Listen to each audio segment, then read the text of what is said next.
we are going to talk about electrolysis. This is the process of decomposing an electrolyte by passing an electric current through it. The setup that we had for molten or aqueous substances is repeated here. Now, molten and aqueous substances that conduct electricity usually have charges or charged ions. Some of the charged ions are positively charged while others are negatively charged. And you remember, positively charged ions are known as cations, while negatively charged ions are known as anions.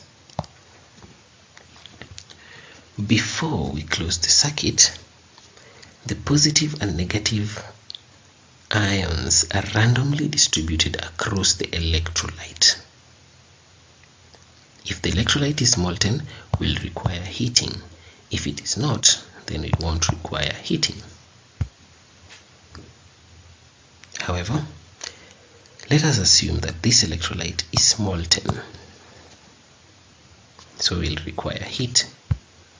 The electrons in this circuit are randomly arranged, but when we close the circuit, the battery will provide the driving force that will move the electrons in one direction. Now, when the circuit is closed, the dry cells provide the driving force to move the electrons in one direction. When the electrons move in one direction, the electrolyte will have some changes, which we call decomposition of the electrolyte.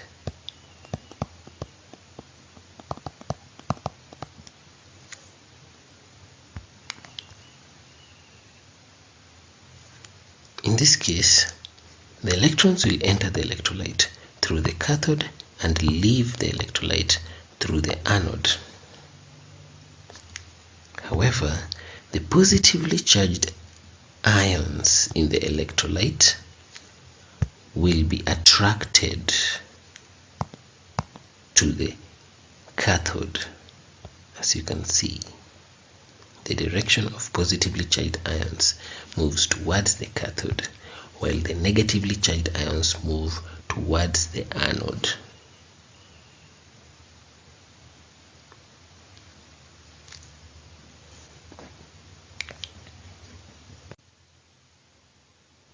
Let us make this practical by looking into the electrolysis of molten lead to bromide.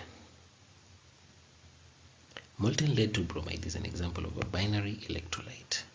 A binary electrolyte means an electrolyte that contains only one type of cation and one type of anion.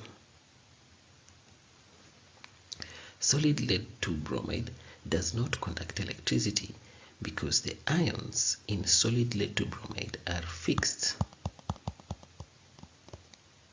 and cannot move from one place to another. However, on heating to above 390 degrees Celsius, lead to bromide melts into a molten state.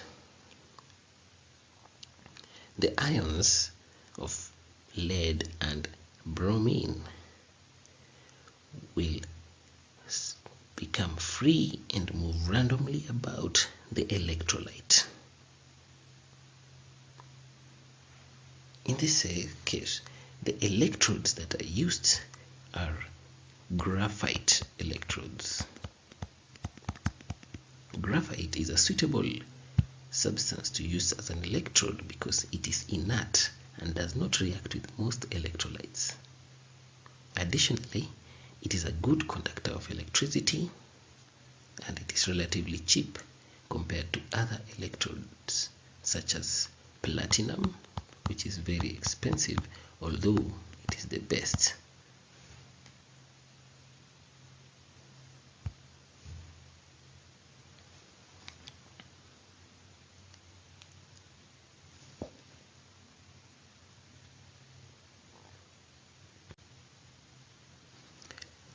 Upon closing the circuit,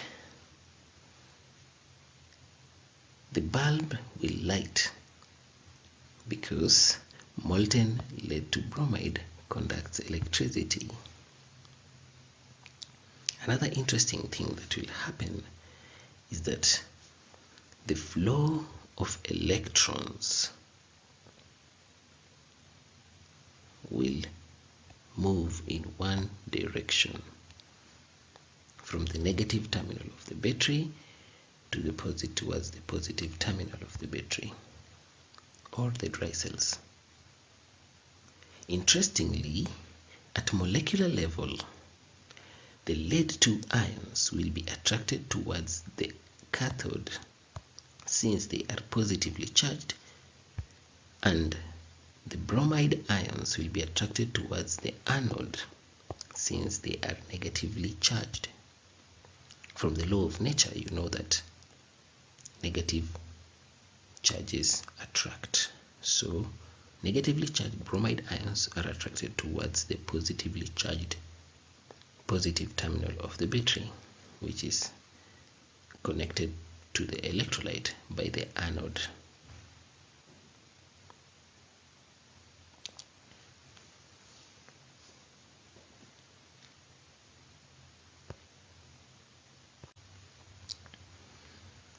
Once the circuit is closed, interesting observations start to be made. First, it is easy to notice the red-brown fumes at the anode. These are red-brown fumes of bromine vapor. At the cathode, a gray bead of lead metal is formed. From our previous class, we learned that the positively charged lead-2 ions are attracted towards the cathode, and once they get to the cathode, they pick up 2 electrons and form lead metal. In a similar way, bromide ions move towards the anode, and once they get to the anode, they gain an electron to form bromine, and then 2 atoms of bromine combine to form what we call bromine molecule, and that is what we see as bromine vapor.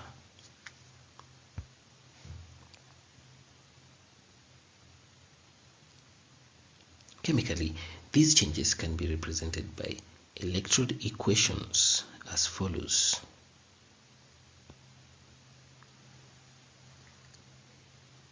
Two ions of bromine lose 2 electrons to form bromine vapor. Similarly, lead ions gain 2 electrons to form lead metal.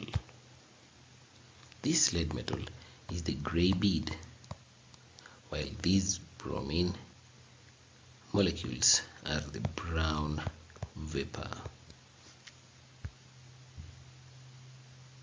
Interestingly, look at the equations carefully and notice that the ions are written in liquid state because it is a molten lead-2 bromide.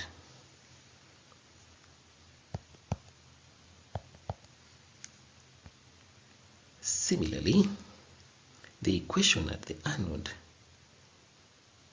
is written in an interesting way, since bromine ions lose electrons to form bromine molecules, which are bromine vapors. We would have written the equation as follows.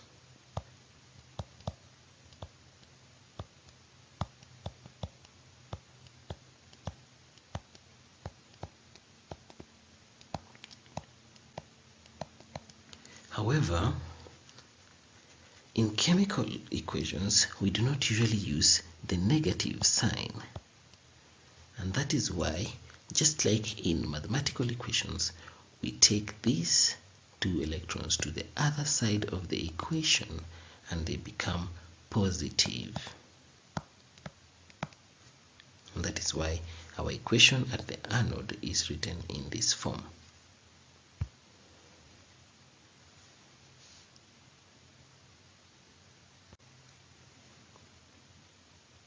Different binary electrolytes may be used in place of lead to bromide. For example, molten lead to iodide will form iodine gas or iodine vapors at the anode, that is represented by this equation. These vapors are identified as purple vapors, while at the cathode will form a gray bead of lead metal. Next,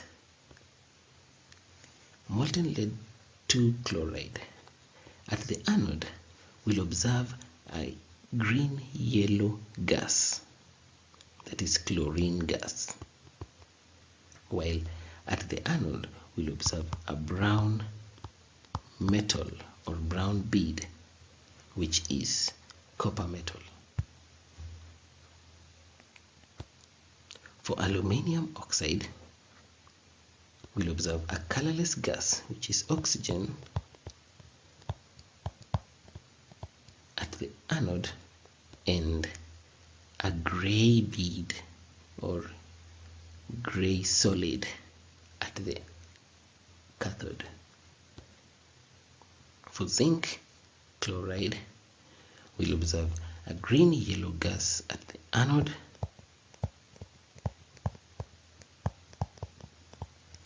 and a gray bead of zinc metal at the cathode.